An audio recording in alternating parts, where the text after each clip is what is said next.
Washington is the #1 producer of sweet cherries in the country, and the U.S. is second only to Turkey in global production. And you can find many of those cherry orchards in Chelan and the Wenatchee valleys. So how did these cherries become the staple crop they are today? Let's rewind the clock by more than 150 years. In 1847, pioneer Henderson Llewellyn and his family traveled by ox from Iowa to what was then the Oregon Territory. Henderson brought hundreds of fruit trees with him, including cherry trees that he eventually sold for $1.50 each. The cherry business was a family affair. Henderson's brother Seth developed the famous Bing cherry that many of us know and love today. Seth named the sweet cherry variety after his orchard foreman, Ah Bing. Bing worked for the family fruit orchard for more than 30 years, grafting and propagating trees. Bing's contribution to American agriculture could not overcome the passing of the 1882 Chinese Exclusion Act. After visiting his family in China in 1889, Bing never returned to the U.S. His legacy, however, continued in the Pacific Northwest. People planted hundreds of cherry orchards throughout Washington, and the industry grew. Cherry growers began forming co-ops and associations. Settlers journeyed east of the Cascade Mountains and found fertile soil for their crops near the riverbanks. But the region as a whole was less promising for agriculture due to its dry climate and lack of water. That changed with the introduction of irrigation.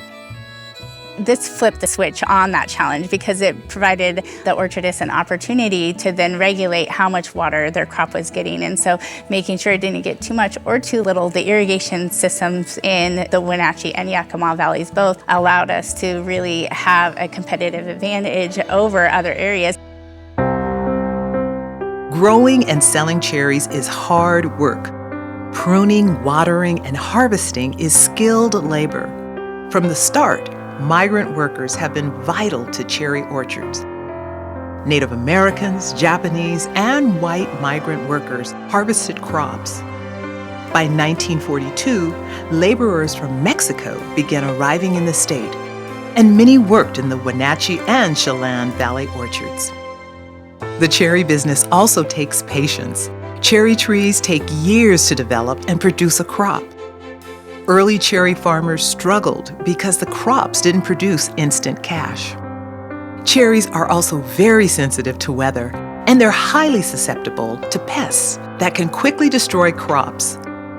Sweet cherries thrive in a mixture of both cool winters and warm, dry summer temperatures, making Washington the perfect place for the sweet fruit.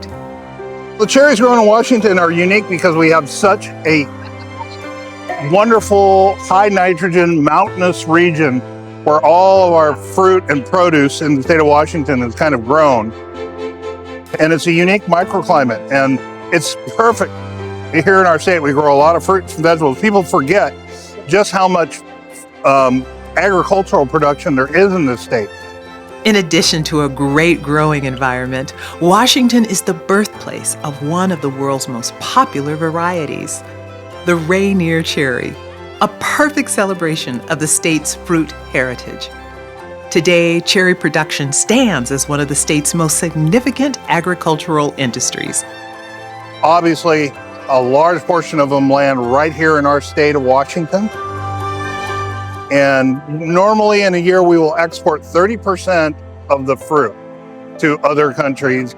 Our strongest marketing region for cherries is the greater Asian area, including China, Taiwan, Korea, Vietnam, Malaysia, Thailand.